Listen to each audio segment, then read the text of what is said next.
Moutoloko la Kamere. Moi, je ne croirai pas à Kamere jusqu'à ma mort. Kamere, c'est un traître de son état. Je ne peux en aucun cas croire à Kamere. Kamere, c'est un élément de la majorité qu'on utilise jusqu'aujourd'hui. Kamere, n'est pas mon ami. N'a expliqué que en 2011, pendant que Lutundula, on va entourer Félix Lelo. Lutundula, à l'époque, va modifier l'élection, va mode scrutin, va on a deux tours, on a tour moko.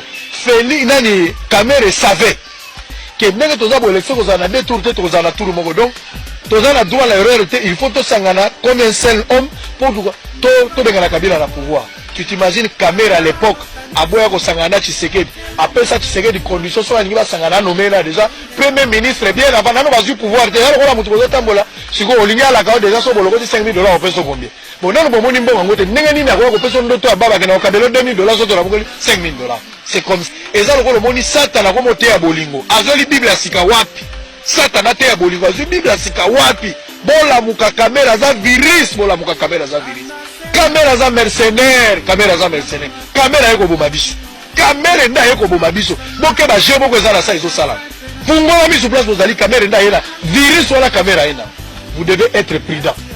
Vous devez être prudent. Kamera soka zangi pouvoir akoma ka opposant. Soka zu pouvoir akoma ka sauver. Kamera kendaki na Kamchat pour la sauver Congo to suki wapi.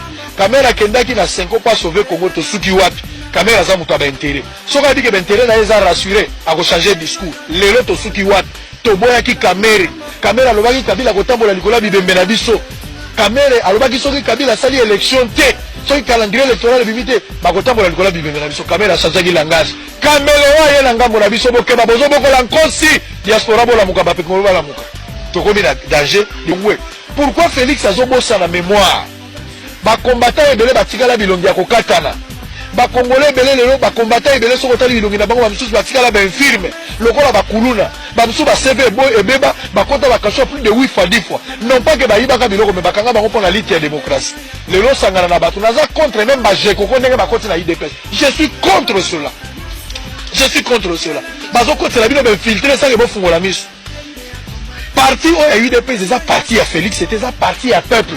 La force de l'UDP, c'est d'abord le peuple, ce n'est pas le dirigeant. C'est d'abord le peuple. On n'a rien à voir avec nos dirigeants, mais c'est d'abord le peuple, c'est ça qui nous informe. Donc, front anti-Kabila, Bogo Bundala Kabila la Katia Kanaï. Bolobi Bozo Moussa Kabila, mais Moutoua Za Pemé Naza déjà Kabila. L'adversaire.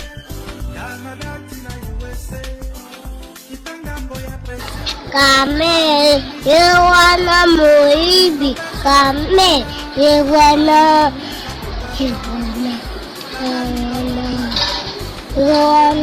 Monsieur Israël Moutombo, un aventurier, infirmier qui m'a métier na bango.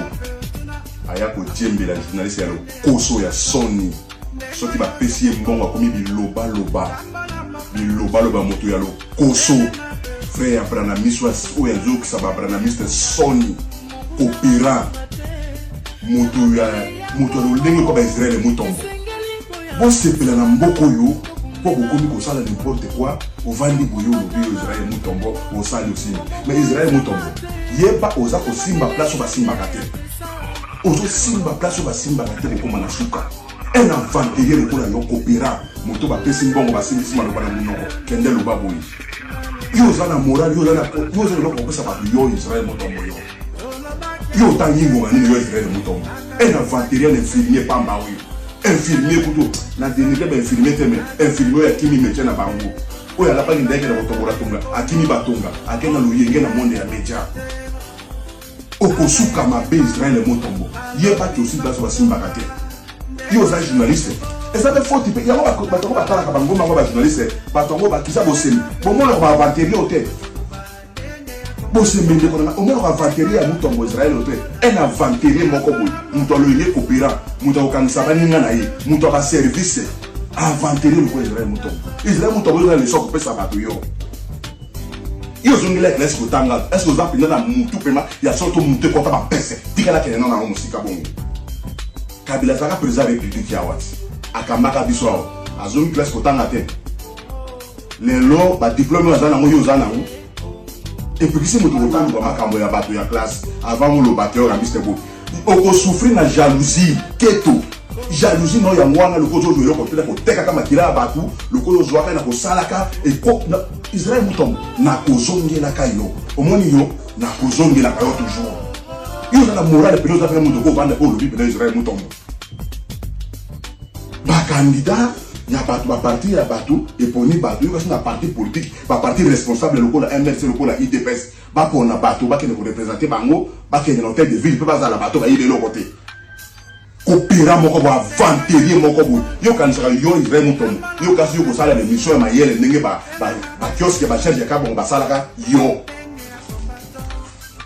opéra muto apese mbongo ba simisi maloba kene ko loba muto asanga moral patop Congo wana makobasaka solo yo za nani yo Israël mutom yo un avanterier pamba mutu ya dinate mutu ya lokoso mutu ya moyibi ya mosolo ato bengi otambusi opese maloba jo ya lobi investigation mo asala kate est-ce que yo yebi teno bato zo lobana yo yebi makamona bango Israël depuis na kozongi lao Israël muto na kozongi lao après c'est avanterier na kozongi lao merci dans le Sénégal té au ministre et Banimba la non.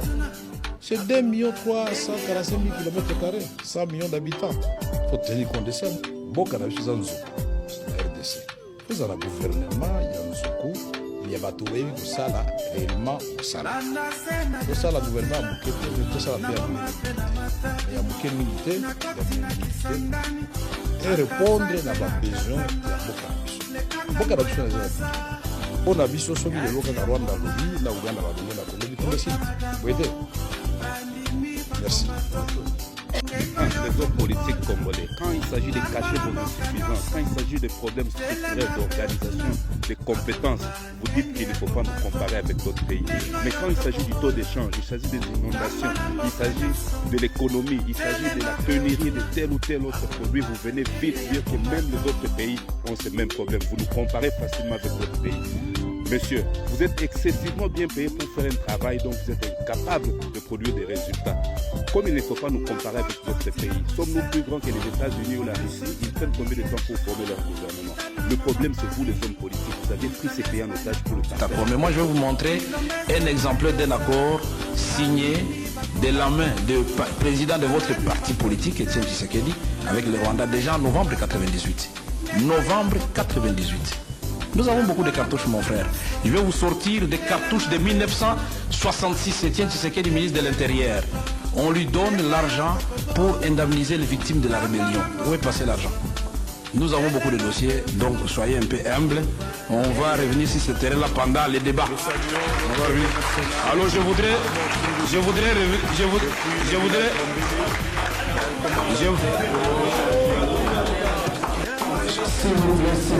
par rapport à cette alliance que nous avons scellée avec mon beau-frère, je veux vous prendre à témoin de ce que je veux dire. Pour que si jamais demain je transforme mes propos, que vous soyez les premiers à me maudire s'il le faut.